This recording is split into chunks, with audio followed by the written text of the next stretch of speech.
नमस्कार, आप देख रहे हैं स्टार सिटी 24। मैं धर्मशिला आपके साथ। आइए बढ़ते हैं खबरों की ओर।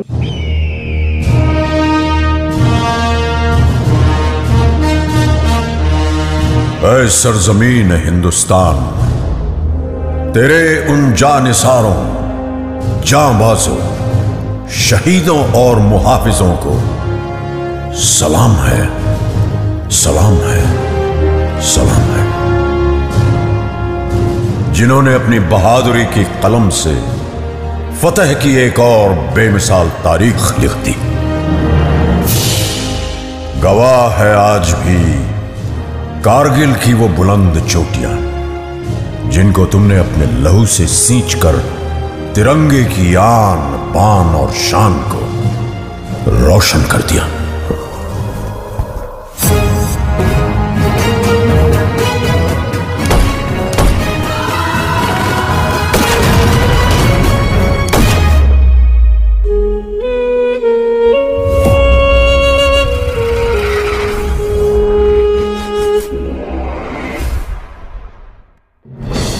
सन 1999 पड़ोसी मुल्क पाकिस्तान ने बगैर किसी आभास के अपने सैनिकों को एलओसी पार कर भारत की सीमा के अंदर भेज दिया।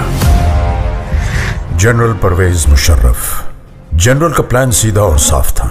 सर्दियों की चरम पर प्रशिक्षित कमांडोज को जिहादी जामा उड़ाकर भारत की सरहद के पार भेजना, वहां पोस्ट और बंकर पर कब्जा करके कश्मीर और लद्दाख को जोड़ती कड़ी को तोड़ना।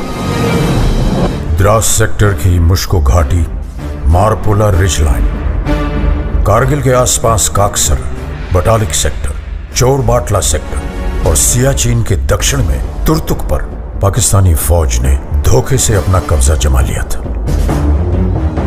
लेफ्टिनेंट सौरभ कालिया की अगुवाई में निकली पेट्रोलिंग पार्टी बड़े रहस्यमय ढंग से गायब हो गई थी। कुछ दिनों के बाद उनका क्षत विक्षत शव पाकिस्तानी सेना ने हमें सौंपा। जिस निर्दयता से उन्हें मारा गया था, प्रशिक्षित पाकिस्तानी फौजियों की ही कुचेष्टा थी। तत्कालीन प्रधानमंत्री श्री अटल बिहारी वाजपेयी पड़ोसी देशों के साथ सद्भावना में विश्वास रखते थे, पर पाकिस्तान के इस छुपकर हमला करने की साजिश से वो अत्यंत क्षुब्ध हो उठे। हम शांति चाहते हैं, ये तो दुनिया ने देखा। अब दुनिया ये देखेगी कि हम शांति की रक्षा के लिए और अपनी शक्ति का भी प्रदर्शन कर सकते हैं। लड़ाई के परिणाम के बारे में भी मेरे मन में कोई संदेह नहीं है।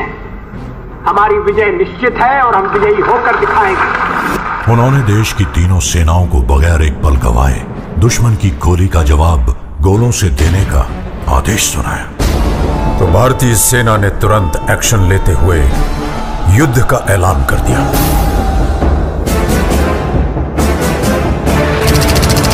Chief of army staff general VP Malik के नेतृत्व में लड़ी गई कारगिल की जंग अपने आप में सैनिक रणनीति और साहस का एक उदाहरण है। ऑपरेशन का नाम था ऑपरेशन विजय।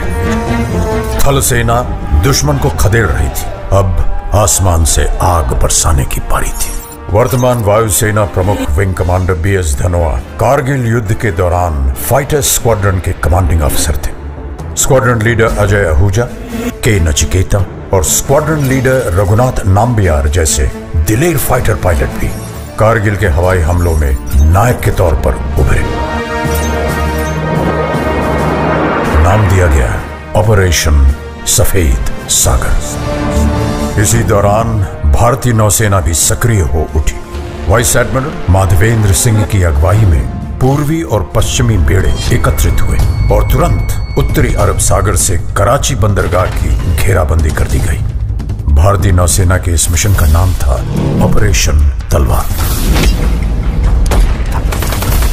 इतिहास बदलने जा रहा था। वंदे मातरम, वंदे मातरम, वंदे मातरम, वंदे मातरम। और रुख मोड़ दिए तूफानों के, चट्टानों को धूल बनाया है। दुश्मन हमको ना भूलेगा, उसे सबक सिखाया है।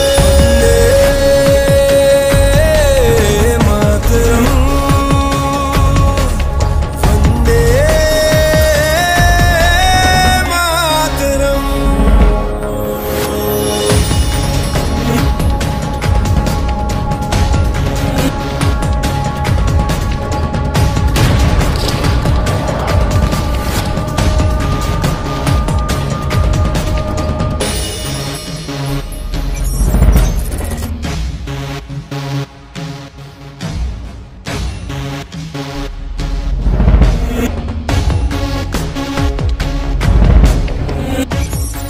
CEO Colonel Joshi on the radio said, after another bunker was captured, my company's success की नलवाज ये दिल मांगे मोर।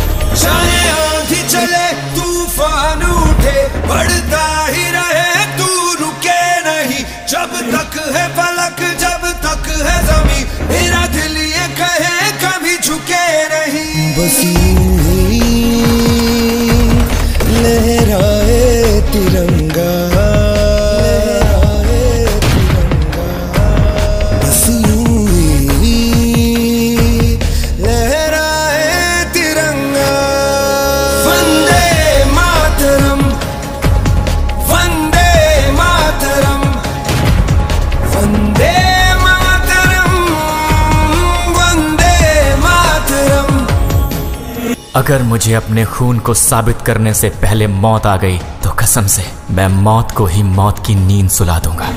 कारगिल का ये युद्ध भले ही उच्च अधिकारियों की विस्तृत प्लानिंग और रणनीति के अनुसार लड़ा गया हो, लेकिन इसे जीतने वाले औसत 20 से 25 साल की उम्र के वो नौजवान सैनिक ही थे जो शेरों की तरह दुश्मन पे टूट पड़े।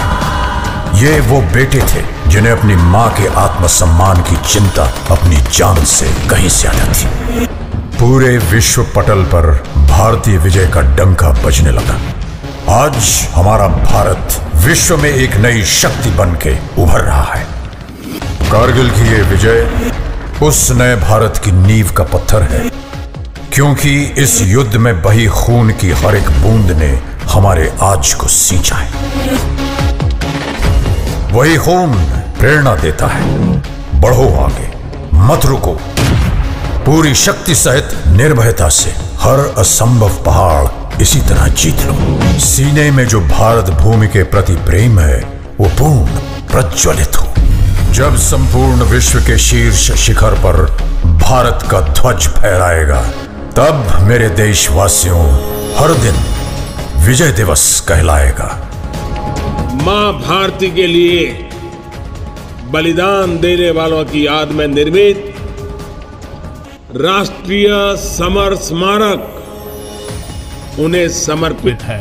देश के लिए जीवन लगा देने वाले, जिंदगी खपा देने वाले, जिए भी तो देश के लिए, मरे तो भी देश के लिए, जिए तो भी तिरंगे के लिए, मरे तो भी तिरंगा ओढ़ करके, ऐसे हर किसी को मैं आज नमन करता हूं, प्रणाम करता हूं, आपसे आह्वान करता हूं।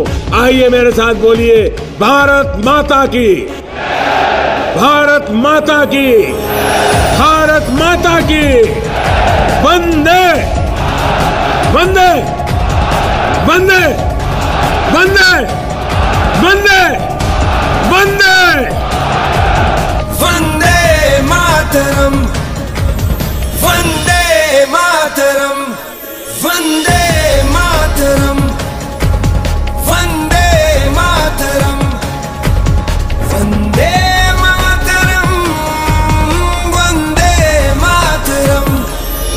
और रुख मोड़ दिए तूफानों के, चट्टानों को धूल बनाया है। दुश्मन हमको ना भूलेगा, उसे ऐसा सबक सिखाया है।